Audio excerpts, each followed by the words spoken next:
The entire digital world runs on a piece of technology from a wildly different era, JPEG. It dictates how we render, store, and transmit basically every visual memory we have. And it does this using a structural framework that hasn't fundamentally changed since it was first written. Smartphones alone pump out billions of new JPEG files every single day, seamlessly crushing the massive scale of the visual world into tiny, manageable packets. In software engineering, 5 years is a lifetime. So a standard finalized back in 1992? That makes this algorithmic architecture a staggering 5 lifetimes old. Yet it is still the absolute backbone of visual media across the internet. It survives because it has a highly effective, deeply elegant core mechanism for solving a brutally difficult problem, which is compressing chaotic, noisy visual data. The jazz legend Miles Davis used to say, "It's not the notes you play, it's the notes you don't play." He was talking about music, obviously, but that exact philosophy maps perfectly onto the math of lossy compression. Raw, uncompressed images are massive grids of data. Standard lossless compression hunts for repeated patterns to use as shortcuts, but real-world photos are way too noisy for that. To compress them efficiently, we have to strategically discard the information that the human brain simply won't notice anyway. The stakes here come down to 2 fundamental approaches to saving space. A librarian is running out of shelf room. If she makes microfiche backups of her books to save space, that's lossless compression. Every single word is perfectly recoverable. But if she ruthlessly burns all the books no one ever checks out, that's lossy compression. The data is gone forever, though it does clear up a lot of space. JPEG is essentially a highly efficient algorithmic book burner. The trick is knowing exactly which books to throw into the fire. Section 1. Biology dictates the algorithm. Designing for the retina. The algorithm's very first priority actually has nothing to do with mathematical elegance. It maps the cold realities of digital data directly onto the squishy biological structure of the human eye. The retina has a massive hardware imbalance. It contains roughly 120 million rod cells, which are exclusively sensitive to brightness and low-frequency light changes, like the hard edges of objects. Conversely, we only have about 6 million cone cells to detect actual color. We are incredibly sensitive to shifts in light and shadow, but relatively blind to subtle shifts in color. JPEG exploits this biological loophole immediately. A standard computer image defines every pixel using a mix of red, green, and blue light. The problem is that vital brightness data is spread evenly across all 3 of those RGB channels. JPEG fixes this by shifting the color space from RGB to YCBR. This calculation isolates the high-resolution brightness data into a single, untouchable channel, Y or luminance. The actual color information gets split into chrominance blue and chrominance red. Running a basic ffmg-i input.jpg command in a terminal explicitly calls out pixel formats like YUVJ420p. That readout is the direct software implementation of this exact math working in the background. With the brightness data safely quarantined, the algorithm attacks the color channels. It simply throws away a massive portion of the color data by scaling down the CB and CR channels. The standard lets you keep half or even just a quarter of the original color data. By discarding up to 3/4 of the color information, the file size literally gets cut in half before the heavy mathematical lifting even begins. And again, you don't notice it because of your retina's physical limitations. Section 2. The Frequency Domain Transform. Chopping into 8x8 blocks. Flat spatial pixel data now has to be translated into a topographical map of wave frequencies.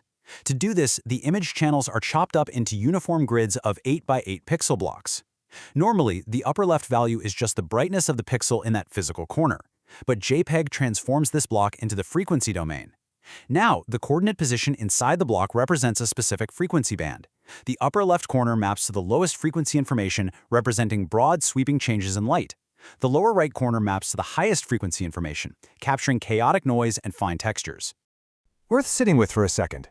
The 2D Discrete Cosine Transform, or DCT, is the absolute mathematical engine of this format. It converts a grid of static brightness values into a dynamic map of high and low frequencies. It takes raw pixels and re-expresses them as a sum of specific cosine waves. This cleanly separates the noisy, high-frequency textures of a brick wall from the solid, low-frequency expanses of a clear blue sky. And this math is foundational. It's the exact same architecture that makes MP3 audio and MP4 video formats possible. Section 3. The Quality Slider Math. Deliberate Quantization. Here, we hit the critical trade-off phase, where the most aggressive data compression happens. The algorithm targets the high-frequency precision our eyes fail to track and destroys it. Saving a JPEG and picking a quality level generates two 8x8 matrices of whole numbers, one for brightness, one for color. These are quantization tables, grids of divisors used to squash the high-frequency values. Running a command like cJPEG quality 50 directly scales this exact matrix of divisors. The numbers in the lower right of the table are significantly larger, demonstrating a highly calculated destruction of data to save bandwidth. The algorithm takes the frequency values generated by the discrete cosine transform and divides them by the corresponding numbers in that quantization table. Then it rounds the result of each division to the nearest whole number. The delicate decimal precision is gone forever. Complex, unique data points are flattened into simple, repetitive integers. Very frequently, they're reduced entirely to zero. To maximize the efficiency of this newly squashed data, JPEG applies a highly efficient sorting technique. It reads the values for each 8x8 block in a zigzag pattern, traveling from the lowest frequency directly to the highest frequency. This forces all those heavily quantized parts, those newly created zeros, to cluster right next to each other. It creates highly repetitive, zero-heavy patterns, perfectly primed for traditional lossless data compression algorithms. Section 4. Reversing the lossy process. Imperfect reconstructions. The mechanical steps a machine executes to reconstruct a viewable image from this heavily squashed data are completely rigid. Reversing the matrix requires multiplying those rounded whole numbers back against the exact same quantization tables saved in the file. But because the fractional decimals were thrown away during the rounding step, the math doesn't perfectly resolve backwards. Multiplying the rounded numbers yields only a rough, low-resolution estimate of the original high-frequency waves. The precision is permanently lost. This is exactly where the format breaks down. Decoding and re-encoding a JPEG multiple times causes those rounding errors to compound violently, creating what we call generation loss. To actually display the image, the computer executes a strict sequence. First, it losslessly decompresses the data. Next, it performs that multiplication against the quantization tables. Finally, it executes an inverse discrete cosine transform.